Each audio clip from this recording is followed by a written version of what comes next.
انسان جو کام بھی شریعت و سنت کے خلاف کرتا ہے اس کو گناہ کہتے ہیں. اس گناہ سے توبہ کرنا لازم ہوتا ہے. ارشاد باری تعالی ہے وَتُوبُوا إِلَى اللَّهِ جَمِيعًا أَيُّهَا الْمُؤْمِنُونَ لَعَلَّكُمْ تُفْلِحُونَ. اور اے ایمان والو تم سب کے سب اللہ کے سامنے توبہ کرو تاکہ تم فلاح پا جاؤ. چنانچہ ابن تیمیہ رحمۃ اللہ علیہ نے الایمان الاوسط ایک کتاب ہے، اس میں 10 اسباب بتائے ہیں جن سے انسان کے گناہ معاف ہوتے ہیں. یہ 10 اسباب ہمیں زبانی یاد ہونے چاہیے تاکہ ہم ان کے ذریعے سے اپنے گناہوں کی بخشش کا بندوبست کر لیں. سب سے پہلا سبب استغفار. استغفار کہتے ہیں کہ اپنے گزرے ہوئے گناہوں پر نادم ہونا. شریعت نے کہا الندم توبۃ، ندامت یہ توبہ ہے. اور حدیث مبارکہ میں ہے کہ قیامت کے دن سب سے زیادہ خوش انسان وہ ہوگا من وجد فی صحیفتہ استغفارا کثیرا، جس کے نام اعمال میں کثرت کے ساتھ استغفار لکھا ہوا ہوگا. تو ہمیں کثرت سے استغفار پڑھنا چاہیے. چنانچہ ایک شخص حضرت حسن اللہ عنہ کے پاس آیا، حضرت بہت گناہگار ہوں، کوئی عمل بتائیں. فرمایا استغفار پڑھو. ایک اور آدمی آیا، حضرت بارش نہیں ہو رہی، کوئی عمل بتائیں. فرمایا استغفار پڑھو. پھر ایک آدمی آیا کہ حضرت بہت قرضہ چڑھ گیا، دعا کریں کہ کوئی اسباب بن جائیں رزق کے، مال کے، تاکہ قرضہ اتر جائے. فرمایا استغفار پڑھو. پھر ایک شخص آیا کہ حضرت دعا کریں اللہ مجھے بیٹا دے دے. فرمایا استغفار پڑھو. ایک آدمی آیا میرا باغ ہے، دعا کریں کہ میرا پھل زیادہ لگے. فرمایا استغفار کرو. ایک آدمی آیا میری کھیتی باڑی کی زمین ہے، دعا کریں پانی اندر سے نکل آئے. فرمایا استغفار کرو. اب سننے والا حیران کہ مختلف لوگ مختلف ضروریات آ کر بیان کرتے رہے، سب کے لیے ایک ہی جواب. تو اس نے پوچھا کہ حضرت کیا مسئلہ؟ تو فرمایا کہ دیکھو یہ جواب میں نے اپنی طرف سے نہیں دیا، قرآن مجید سے دیا ہے. اللہ تعالیٰ ارشاد فرماتے ہیں قرآن مجید میں فَقُلْتُ اسْتَغْفِرُوا رَبَّكُمْ إِنَّهُ كَانَ غَفَّارًا. تو سب سے پہلے استغفار کرنے سے گناہوں کی بخشش ہوتی ہے. یرسل السماء علیکم مدرارا، تمہارے اوپر اللہ بارشیں برسائے گا. ویمددکم باموال، اللہ مال کے ذریعے تمہاری مدد کرے گا. وبنین، اور بیٹوں کے ذریعے مدد کرے گا. ویجعل لکم جنات، اور اللہ تعالیٰ تمہیں درختوں پہ پھل زیادہ عطا کرے گا. وَيَجْعَلْ لَكُمْ أَنْهَارًا، اور اللہ تعالیٰ تمہارے لیے زمین سے چشمے جاری کروا دے. آپ اگر غور کریں تو ہماری روز مرہ کی جو پریشانیاں ہیں وہ انہی میں سے ہیں. کوئی بیٹے کے لیے پریشان، کوئی کاروبار کے لیے پریشان، کوئی قرضوں کی وجہ سے پریشان. اس کا مطلب یہ کہ اگر ہم استغفار کرنے کی عادت ڈال لیں تو ہمیں کسی اور عمل کی ضرورت ہی نہیں. اور یہ عمل قرآن مجید میں بتایا گیا ہے، یہ پروردگار عالم کا کلام ہے. ہم استغفار کم کرتے ہیں، کم از کم 100 مرتبہ صبح اور شام استغفار کا کرنا معمول بنا لینا چاہیے.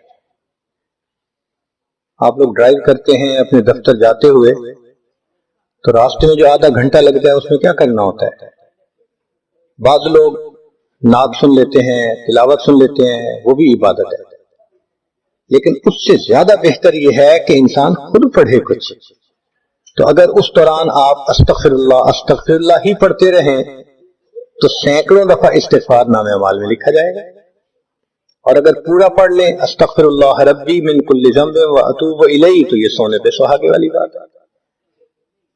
تو اپنے ٹائمنگز کو ایسے ایڈجسٹ کریں کہ اس میں درود استغفار کثرت کے ساتھ آپ پڑھ سکیں. کیونکہ حدیث پاک میں یہ فرمانا کہ قیامت کے دن وہ بندہ بہت خوش ہوگا جس کے نام اعمال میں استغفار زیادہ ہوگا. دوسرا سبب ہے توبہ. توبہ اور استغفار بہت قریب قریب ہیں، ان میں لائن آف ڈیمارکیشن ڈالنا تھوڑا ڈیفیکلٹ ہے، مگر علماء نے لکھا ہے کہ استغفار پچھلے گناہوں پہ ریپینٹنس کو کہتے ہیں، اور توبہ آئندہ گناہوں کو کمٹ نہ کرنا، اس کی کمٹمنٹ کرنا، عزم کرنا، اس کو کہتے ہیں. توبہ عزم جازم، ایک عہد کرنا کہ میں نے آج کے بعد گناہ نہیں کرنا، یہ توبہ کہلاتا ہے.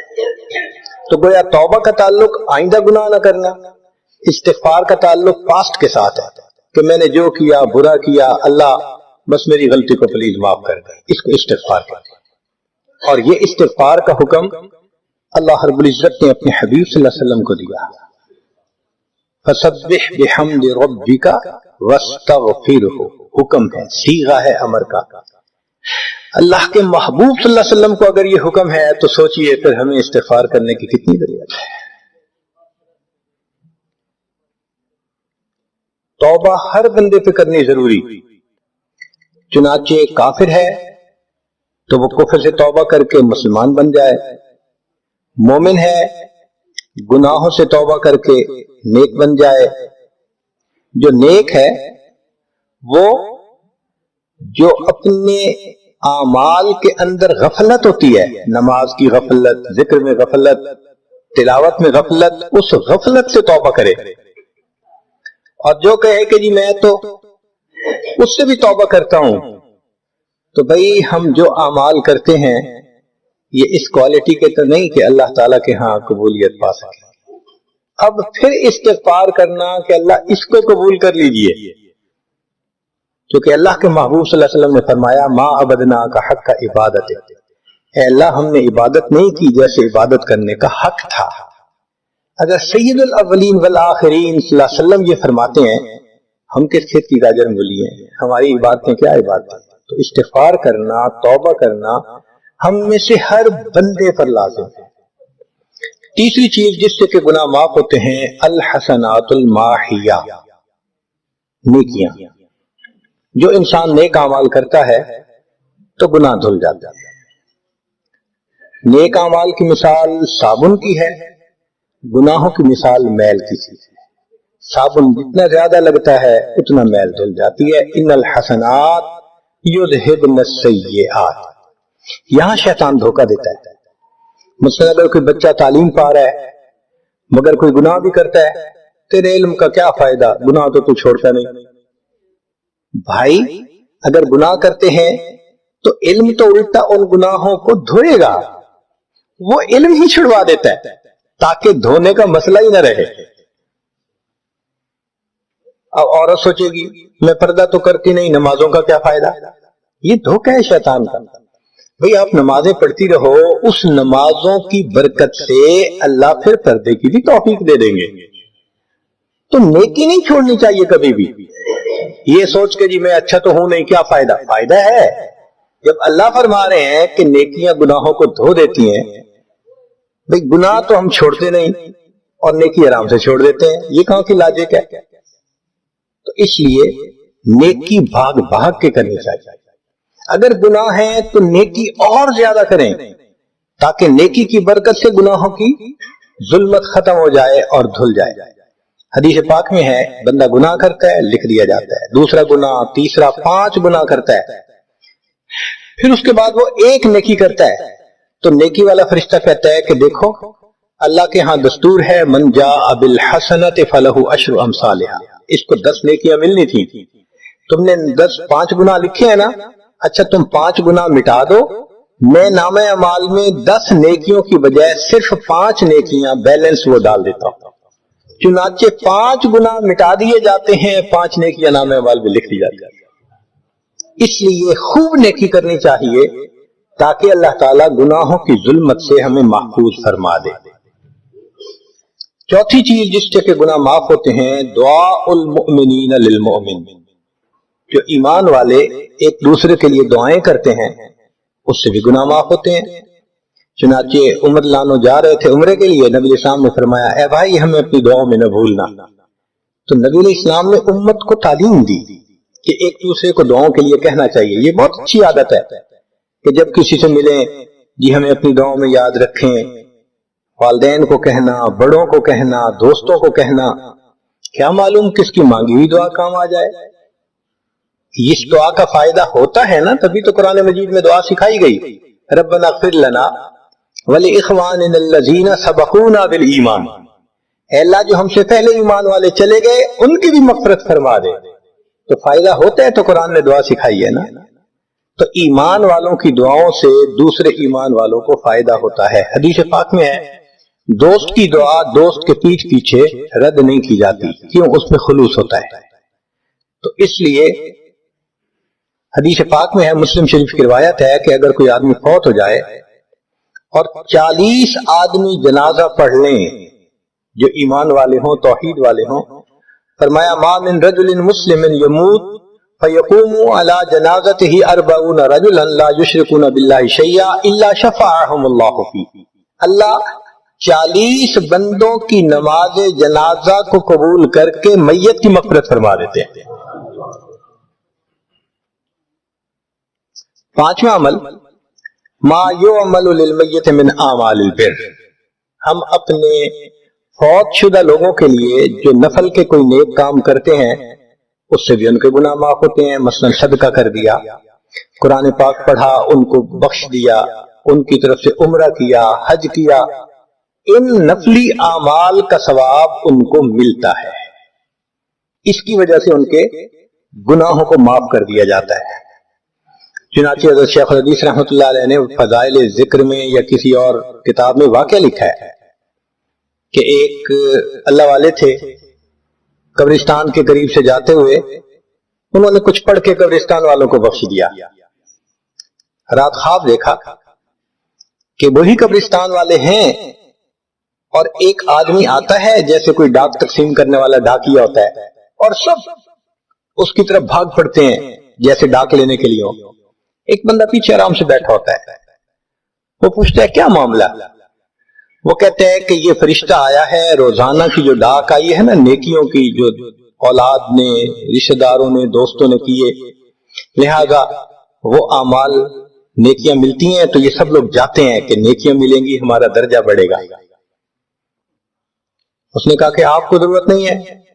کہنے لگا ہاں میں لے لوں گا، مگر میرا ایک بیٹا ہے جسے میں نے قرآن پاک کا حافظ بنایا، اس کی دکان ہے، وہ سارا دن دکان پہ بیٹھا رہتا ہے اور ساتھ ساتھ قرآن پڑھتا رہتا ہے، تو مجھے اتنی نیکیاں مل جاتی ہیں کہ میں بعد میں لے لوں گا۔ اس نے کہا بیٹا کہاں؟ اس نے کہا فلاں جگہ دکان ہے۔ وہ اللہ والے جب وہاں گئے اگلے دن تو دیکھا کہ ایک نوجوان ہے اور وہ بیٹھا ہوا ہے، گاہک آتا ہے تو اس کو سودا بیچ دیتا ہے، جب گاہک کوئی نہیں ہوتا تو وہ قرآن پڑھنا شروع کر دیتا ہے۔ تو وہ سمجھ گیا کہ میرا خواب سچا تھا، اس بچے کے قرآن پڑھنے سے اس کے والد کو خوب بینیفٹ مل رہا ہے۔ کچھ عرصے کے بعد دوبارہ پھر اسی قبرستان کے قریب سے گزرے، پھر انہوں نے کچھ پڑھ کے بخش دیا۔ رات خواب میں دیکھا کہ اب جب تقسیم ہوا تو سب بھاگے تو وہ بندہ بھی بھاگا۔ انہوں نے کہا آپ بھی بھاگ رہے ہو؟ کہنے لگا ہاں میں اس لیے بھاگ رہا ہوں کہ میرا وہ بیٹا فوت ہو گیا، اب مجھے قرآن پڑھ کے بخشنے والا کوئی ایسا ہے نہیں، تو جو عام ایمان والوں کا ثواب آتا ہے میں بھی اسی میں سے اپنا حصہ لینے کے لیے جا رہا ہوں۔ تو ایمان والوں کے ان اعمال کا ثواب بھی ملتا ہے، اور اصل میں یہ اسی بندے کا اپنا عمل ہوتا ہے۔ یہ ذہن میں رکھنا کہ جو ایمان والے پڑھ کے بخشتے ہیں نا، اس کا ثواب کیوں ملتا ہے؟ اس کا اپنا عمل۔ دیکھو اس نے نیکوں سے تعلق جوڑا، وہ بھی تو ہوتے ہیں جن کے مرنے کے بعد پیچھے ریچھ کتے کی لڑائی کرواتے ہیں، میلے لگواتے ہیں، موسیقی کی محفلیں ہوتی ہیں، وہ بھی تو ہوتے ہیں نا، تو ان کو کچھ نہیں ملتا۔ اس بندے نے نیکوں سے محبت کی، یہ اس کا اپنا عمل ہے، اس کی محبت کی وجہ سے اب یہ لوگ اس کو پڑھتے ہیں، اللہ اس کو ثواب پہنچا دیتے ہیں، اس کے اپنا عمل ہے ایسے۔ پھر چھٹی چیز جس کی وجہ سے گناہ معاف ہوتے ہیں، المصائب التي يكفر الله بها الخطايا في الدنيا، دنیا میں انسان کو جو مشکلات، تکلیفیں، مصیبتیں پہنچتی ہیں ان کی وجہ سے گناہ معاف کر دیا جاتا ہے۔ کوئی مصیبت دنیا میں پہنچتی ہے، گناہ معاف ہوتے ہیں۔ چنانچہ نبی علیہ السلام تشریف فرما تھے چراغ بجھ گیا. نبی اسلام نے فرمایا انا للہ و انا الیہ راجعون. ام المومنین عائشہ رضی اللہ عنہا نے پوچھا اللہ کے حبیب صلی اللہ علیہ وسلم یہ تو پڑھتے ہیں جب کوئی آدمی فوت ہو جاتا ہے. فرمایا عائشہ مومن کو جو بھی دنیا میں تکلیف غم پہنچتا ہے اگر وہ اس کے اوپر انا للہ پڑھ لے اس کو ثواب ملتا ہے. تو سوچنے کی بات ہے چراغ کے بجھنے پر اگر ثواب ملتا ہے تو کسی عزیز کی زندگی کا چراغ بجھ گیا اس پر کتنا ثواب ملے گا. اس لیے تکلیف آئے تو پریشان ہونے کی بات نہیں ہوتی، صبر کرنے کی بات ہوتی ہے. انسان بے صبری کے ذریعے خواہ مخواہ اس تکلیف پر ملنے والے ثواب سے اپنے آپ کو محروم کر دیتا ہے. بے صبری سے تکلیف ختم نہیں ہوتی، ثواب ملنا بند ہو جاتا ہے. تو بے صبری کا کیا فائدہ؟ اور ہو سکتا ہے کہ یہ مصیبت جو آئی یہ بندے نے خود مانگی ہو. یہ بھی عجیب بات ہے. آپ کہیں گے جی کوئی بندہ مصیبت تو نہیں مانگتا. ہاں ہو سکتا ہے مانگی ہو. کیسے کہ دعا مانگی اللہ مجھے قیامت کے دن میرے محبوب صلی اللہ علیہ وسلم کے ہاتھوں حوض کوثر کا جام عطا کر دینا. اللہ نے دعا قبول کر لی. عمل تو ہے نہیں کہ یہ نعمت نصیب ہو. تو اب کیسے ملے گا؟ اللہ تعالی بیماری مصیبت پریشانی کچھ اس کے اوپر بھیج دیتے ہیں. اگر یہ بندہ اس پر صبر کر لیتا ہے اس کو بہانہ بنا کر اللہ اس کو وہ نعمت عطا فرما دیتے ہیں. چنانچہ ایک بزرگ تھے 70s میں تھے، بیوی بھی اسی طرح بہت نیک تھی. بیوی نے کہا کہ میرا بڑا دل چاہتا ہے کہ نبی علیہ الصلوۃ والسلام کا دیدار نصیب ہو. میں بڑا درود شریف پڑھتی ہوں نفل پڑھتی ہوں مگر مجھے واضح زیارت نہیں ہوئی. آپ کو کوئی عمل آتا ہو تو بتا دیں. انہوں نے کہا عمل آتا ہے کرو گی؟ کہا بالکل کروں گی. کہنے لگے اچھا جمعہ کا دن آ رہا ہے خوب نہا دھو کے وہ جو دلہن والے کپڑے تھے نا تمہارے کناری والے گوٹے وہ پہننا اور میک اپ کرنا خوشبو لگانا اور میں بس جمعہ پڑھ کے آؤں گا تو پھر ٹھیک. اس نے کہا بہت اچھا. وہ اللہ کی بندی نہائی دھوئی دلہن کی طرح خوب تیار ہوئی کپڑے دلہن والے پہنے. ان بزرگوں نے جمعہ کی نماز پڑھی تو ساتھ بھائی کا گھر تھا اس کی یعنی ان کی بیوی کا. تو بیوی کے بھائی کے گھر چلے گئے. اس کو جا کے کہا میری عمر دیکھو اور آ کے اپنی بیوی بہن کی حالت دیکھو. اس نے کہا کیا مسئلہ؟ وہ ساتھ آ گیا. اور جب گھر آ کے اس نے دیکھا تو بیوی تو دلہن بنی بیٹھی ہے. بھائی کو غصہ آیا تمہیں اپنی یہ تمہاری عمر اور یہ تمہارے لچھن. اس نے تو ڈانٹا اور وہ بیچاری روئی اس کا دل ٹوٹا. رو رو کے حال برا سو گئے.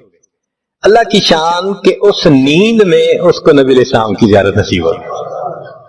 اب وہ اٹھی تو وہ خوش بھی ہے اور پریشان بھی ہے. خوش اس بات پہ کہ زیارت ہو گئی اور پریشان اس بات پہ کہ میاں نے کیا کیا، خود کہا دلہن بنو اور خود بھائی سے مجھے ڈانٹ پڑوا دی. تو پھر اس نے پوچھا کہ آپ نے ایسا کیوں کیا؟ انہوں نے کہا دیکھو میں تمہاری زندگی کو قریب سے جانتا ہوں.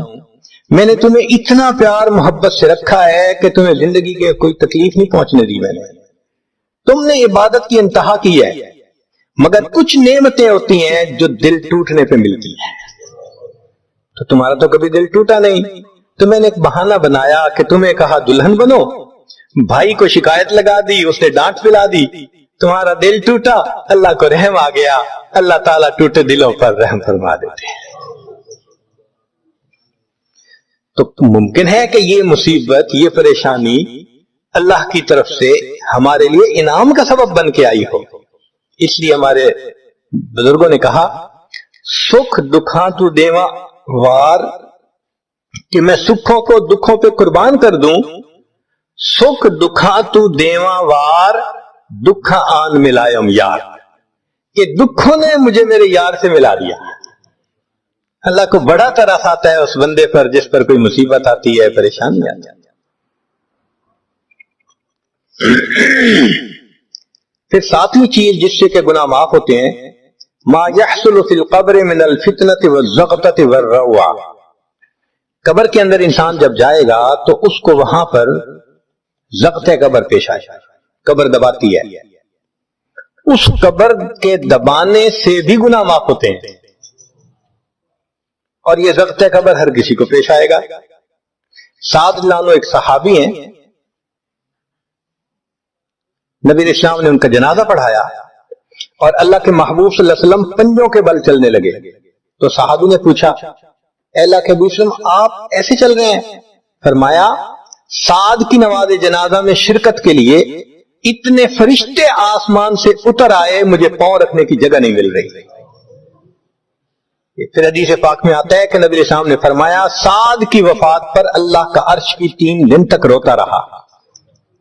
جن کی وفات پہ اللہ کا عرش روئے، اللہ کے فرشتے جنازے میں اترے، کیسے اللہ کے مقبول بندے ہوں گے؟ پھر نبی علیہ السلام نے فرمایا سعد کو بھی ضبط قبر پیش آیا۔ تو اس کا مطلب یہ ہے کہ یہ ضبط قبر تو پیش آنا ہی ہے، ہر کسی کو آنا ہے، کوئی بھی ہو۔ اب یہ عجیب سی بات ہے، مگر اس کو سمجھیں کہ کیوں پیش آنا ہے۔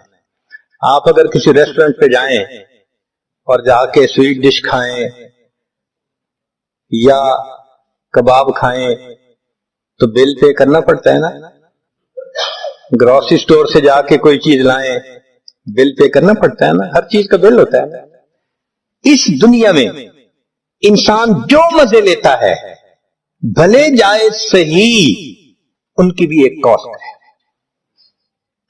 اور وہ اسے پے کرنی پڑے گی، اور وہ کاسٹ ضبط قبر سے پے ہوگی۔